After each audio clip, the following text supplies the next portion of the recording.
Barchaga assalomu alaykum do'stlar. Bugun biz Green Card'ni qanday qilib to'g'ri to'ldirishni o'rganamiz. Buni telefonda yoki kompyuter orqali ham qilish mumkin. Buning uchun birinchi bo'lib Google ga kiramiz va tifprogram.state.go deb yozib olamiz. Va bizda oyna ochiladi. Oyna ochilgandan keyin mana bu oldingi yil ancha 1-2 yil oldin to'ldirganman. Shunday bo'lsa ham bu yil 2025-yil. Shundan birozgina farq qiladi. Mana kirib oldik. Bu yerda rasmlar haqida ma'lumot berilgan, qanday qilib rasmga tushish kerak. Orqa fon oq bo'lish kerak, keyin yuzda hech qanaqa soyalar bo'lmasligi kerak. Ko'pchilik ayol yoki qizlarimiz so'rayapti, hijobda ham tushsa bo'ladimi deb. Albatta tushsa bo'ladi. Mana ko'rishingiz mumkin. Lekin iloji bo'lsa, ochki taqsangiz, ochkini yechib qo'yish kerak. Mana agar rasmda soya bo'lsa, bu qabul qilinmaydi. Green Card'da rasm eng muhim omil hisoblanadi. Bu Green Card yutishingizni 90% rasmga bog'liq. Chunki buni kompyuter tanlaydi. Demak, bosamiz mana ro'yxatdan o'tishdi. Bizga oyna ochiladi. Shu kodni terib olamiz mana. 8S5H. Yana bir marta ta'kidlab o'taman, bu 2022-yilgi. Bu yil biroz farq qilishi mumkin va bu yil Green Card'da pullik bo'lishi ham mumkin. Shuning uchun ozgina e'tibor berasiz. Mana birinchi bo'lib familiya, ya'ni last name. Ikkinchi ism kiritiladi. Ismni yozib olamiz mana. Xo'p, uchinchi bo'lib middle name, bunga no middle name deb yozib kelsak bo'ladi, bemalol.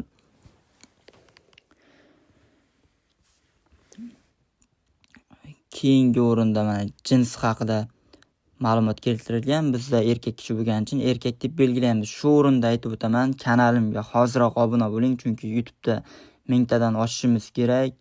Sizlarga foydali ma'lumot chiqaryapman deb o'ylayman. Ko'pchilik bu narsani ochiq ko'rsatmaydi. Bizda klientimiz erkak kishi bo'lgani uchun erkakni tanlaymiz va tug'ilgan oy yillarni kiritamiz.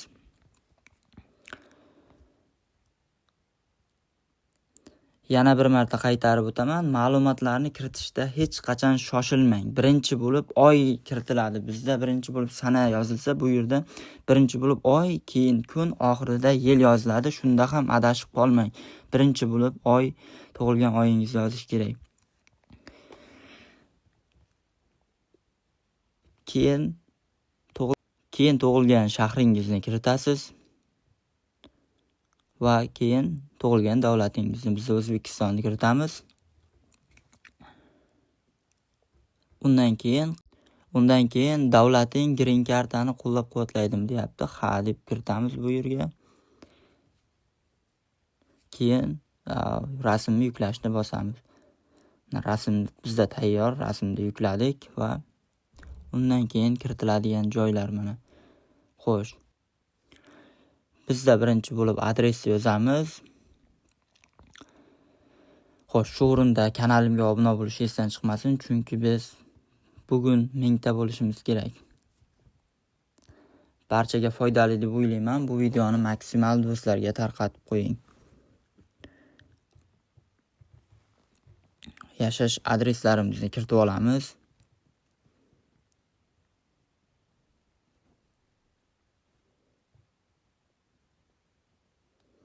Bu yerda men apartament qilib kiritdim. Siz xohlasangiz o'zingizni manzilingizni yozishingiz mumkin.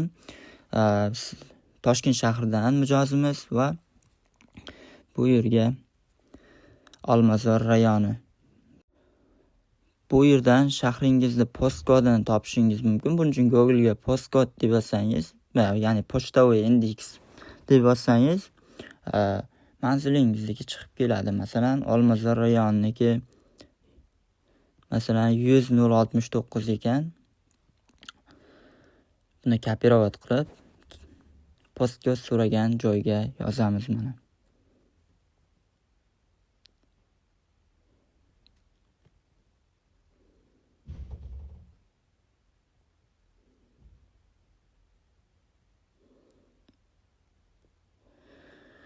Konturga O'zbekistonni kiritamiz va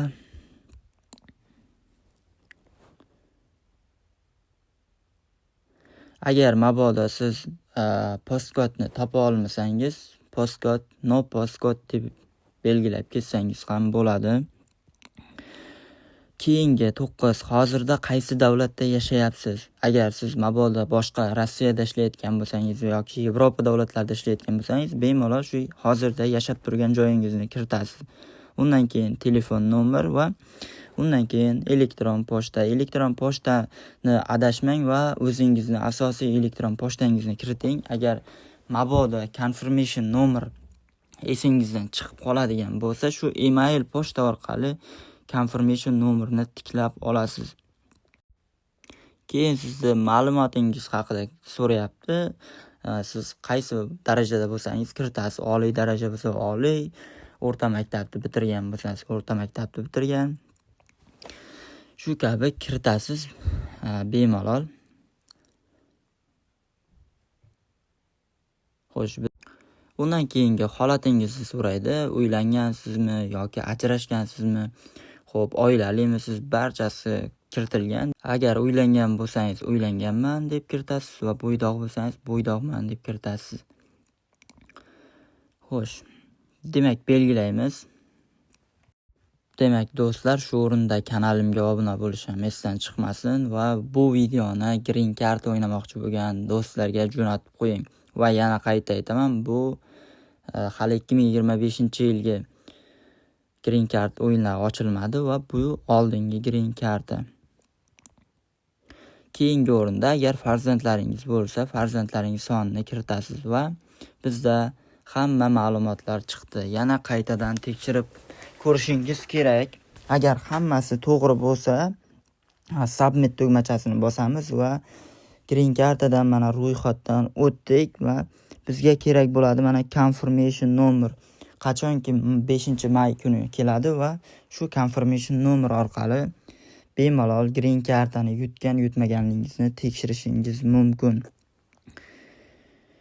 Barchaga tushunarli bo'ldi deb o'ylayman va kanalimga obuna bo'lish esdan chiqmasin. Hozir bu kompyuterdagi variant edi. Endi yana bir marta telefonda ham qilib ko'rsataman. Telefonda qilishimiz uchun ham xuddi shunaqa yana Google ga kirib olamiz va div program state go deb yozib olamiz. Mana telefonda ham chiqib keldi. Xuddi shu mana shu kodni kiritamiz va submit tugmasini bosamiz. Endi tezroq ko'rsataman, chunki bir marta kompyuterda to'liq tushuntirib o'tdim. Telefonda so'raganlar uchun ham bir marta ko'rsatib o'taman. Xo'sh, familiya, ism kiritamiz. Middle name yo'q, erkak kishi. Birinchi bo'lib oyni yozamiz, esdan chiqarmaymiz. Keyin kun, keyin yil. Barcha ma'lumotlarni yana kiritamiz. Tug'ilgan shahrni yozamiz birinchi, ya'ni viloyat. Keyin O'zbekistonni kiritamiz.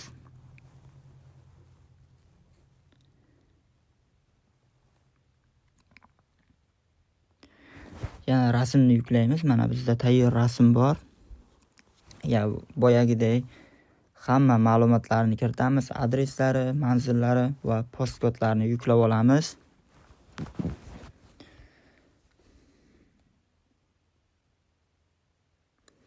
Bu videoni maksimal like bosib va green card o'ynamoqchi bo'lgan do'stlaringizga jo'nating, chunki ko'pchilik bu haqida ochiq ko'rsatmaydi.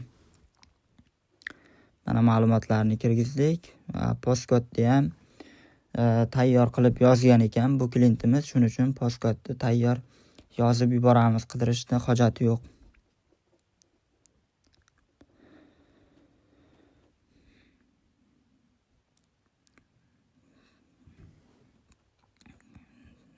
Konturga O'zbekiston va nomerlari ham tayyor. Boshida plus qo'ymaymiz, shunga ham e'tibor beramiz nomerga va Gmailni yozamiz undan keyin.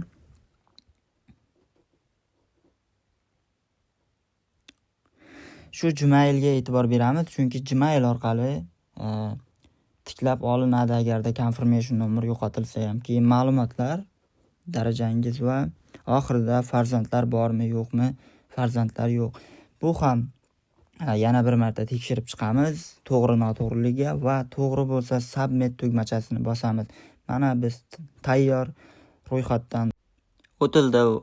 Shu o'rinda videoga like bosish va kanalimga obuna bo'lish esdan chiqmasin. Barchaga omad tilayman. Barchangiz Xudo xohlasa 2023-yil 5-mayda Green Card natijalarini tekshirayotganda barchaga Green Card yutdingiz degan natija nasib qilsin. Barchaga omad.